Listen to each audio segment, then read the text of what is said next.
Hey, I am live. I don't know if anybody's out there. We're telling you that your followers have started live. So we'll just hang tight here. I'm having a brownie for breakfast. Stuck it in the oven.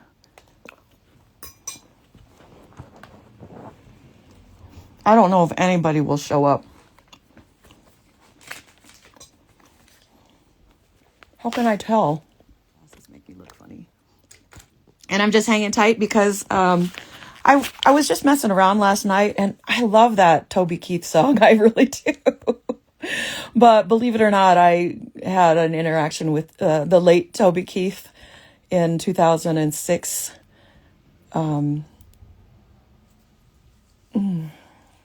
Tired. So I'm just going to hang here, have a little coffee. Kristen, how are you? Dun, dun, dun, dun, dun, dun, dun, dun, dun, dun, dun. Bum, bum, bum, bum, I just said that I've been putting together just old photos and stuff, and I found some of my stuff from deployment, and I had an interesting encounter with Toby Keith. But surprisingly, I also, in 2003, I was meeting a good friend. He happened to be in Denver, and he was,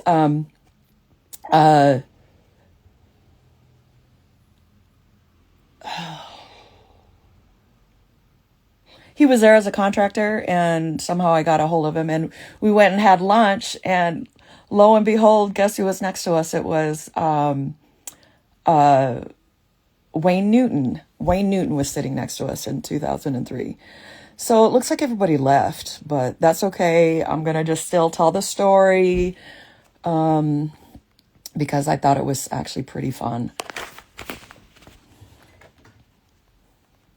Okay, so hi, I'm Diane Howard. I'm just kind of a crazy person that hangs out here on the internet. I like watching patterns, and there are really a lot of patterns out here on Instagram. I prefer Instagram. TikTok is too effing too much noise. And I probably will swear. In fact, I will swear because I swear when I met Toby Keith. Anyways, for anybody who's out there or interested, I will deploy to Iraq again in 2006 with my unit out of Fort Carson. And I had worked in the warehouse because when I went to 2003 from Korea, that was my second duty station as an active duty 32-year-old person. So it was kind of culture shock, but sadly, I decided to leave my company that I was with. I was supposed to move out to Virginia. But when I went out to Virginia to do the office visit and just to see what my job was supposed to be, I was checking out of my hotel on September 11th, 2001. And I sat in the hotel and watched it all. So that kind of was an omen for me to maybe rethink working there on the East Coast with that company, which I'm glad I did because the company eventually took itself down. Anyways, so I started my adventure in the Army. I deployed. I went to Korea in 2001 or two. Went to Balad, Iraq, 2003, and I podcast about it. And then I also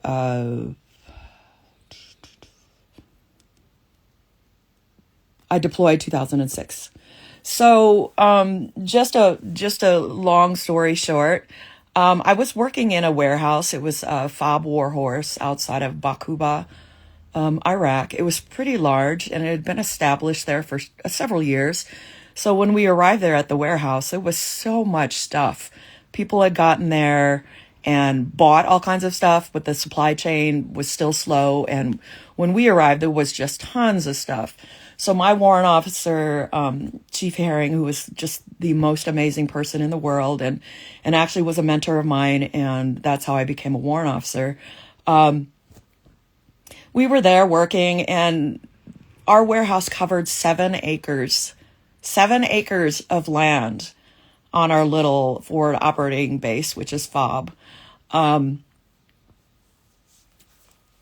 They always try to have, the USO always tries to have people come out. When we were in Iraq 2003, Arnold Schwarzenegger came through. So I didn't go because I was working, and a good friend of mine went, and I sent along like a mac and cheese MRE for him to sign, but he didn't even get a chance. He said they went up. Arnold said, "Take the picture," and then they smiled, and then they walked away. And I found the website where they had posted some of the photos, but I didn't see my friend there. But my friend later met a wrestler, the Snap Into It guy, Slim Jim guy, Randy Savage or whatever. And then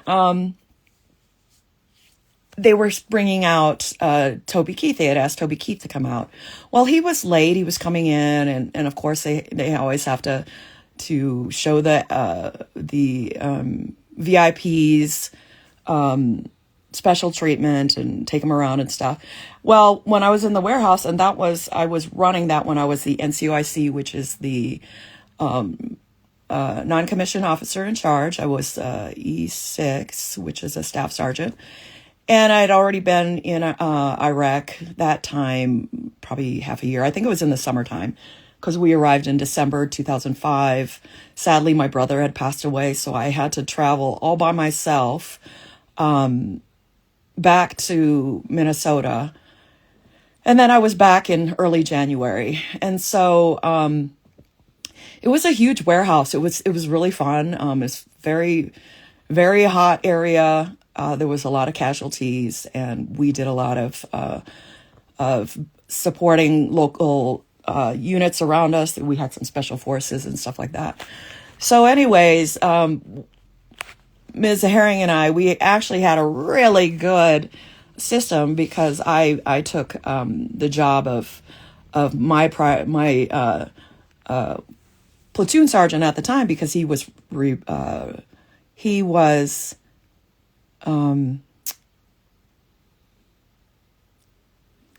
promoted, and then I was promoted. So he was promoted to E7, which is sergeant first class, and then I was promoted to E6, which is staff sergeant. And it was such a good feeling for me to be promoted. I was promoted to E5 out in Iraq the first time, and then I was promoted to E6 in Iraq the second time. And so, and because I had come in as an older person, I had some college, and I had to take all these correspondence courses and stuff. So you folks who have been enlisted in the Army, you know, I was really worried if I was going to make the rank or not, but I slid in and beneath the, I was going to say beneath the radar, but beneath the zone. So, without being too boring, but anyways, so there was chatter. Toby Keith was coming in. We had a pretty large dining facility, and all it was just a big, simple shed. I mean, but it was pretty big. And then there were a couple areas that where most of people sat, and then there was some areas where it was a little cleaner, and there was some AC. Well, Ms. Herring, she basically let everybody go who wanted to go see him, and so I saw him, or I didn't want to see him, and so Kathy and I just held down the fort. And one of my soldiers who worked in my stock control, oh my God, he loved Toby Keith. He played that Toby Keith song every day before we changed shifts in the warehouse. He played that "I Love This Bar" every day. And then we had worked it out where he was able to kind of be in a special security shift with Toby Keith when he came in. So he was really excited about that. And he's like, and his name was Sergeant Beeler. And Sergeant B, or not Sergeant B, Specialist Beeler. And Specialist B is like, "Hey, Sergeant Howard, you want Toby Keith's autograph?" And I'm like, "Fuck no, I don't want Toby Keith's autograph. I don't even know Toby Keith." So we could hear the music and stuff, and Kathy and I were just hanging out, and it was funny because we one of the soldiers came back because we were all going to lunch because he had just finished, and I loved interacting with the young soldiers because it's funny. I mean, it wasn't that long ago when I had been their rank, but I have was messing with one of the specialists. I said, Specialist Wallace. I said, hey, there's some guy who came in looking for you. I said, he's looks kind of sweaty, and he said his name was Toby, and she's like, nah, stop it. So then we all go to lunch. And Kathy and I go in, and we're in the main area. We happen to sit at the end of an empty table.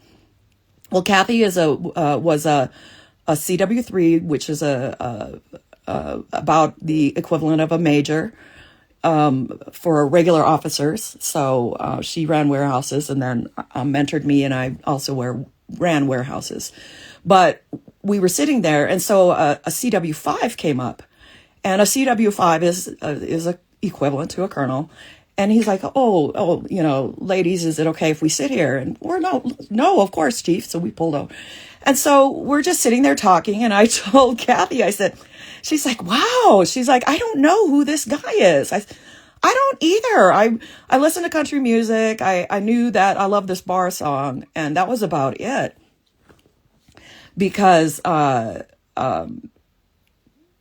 that's just not my genre or my style. So we're sitting there, and I was like, yeah, I said, Specialist Beeler was like, hey, Sergeant Howard, you want Toby Keith's autograph? And I screamed, I said, I don't fucking want Toby Keith's autograph. Well, there were lots of people who started to sit around us, and we weren't paying attention. And the guy who was sitting next to Ms. Herring tapped her shoulder and pointed across the table next to me. And I looked over, and there was Toby Keith sitting there. He just sat down. They had set up a table up in the area where it was nice and lit and it was cleaner and air conditioning. And he came down, and he's just like, hey, how are you? After I said that. And I said, oh, I'm good. And he's like, what's your name? And then he grabbed my hand, and he proceeded to shake it and would not let it go. And he's like, I just want to tell you how special you all are for me. And I want to go around. And I was like, oh my God, I'm such a fucking asshat. So he was very gracious, very, very nice.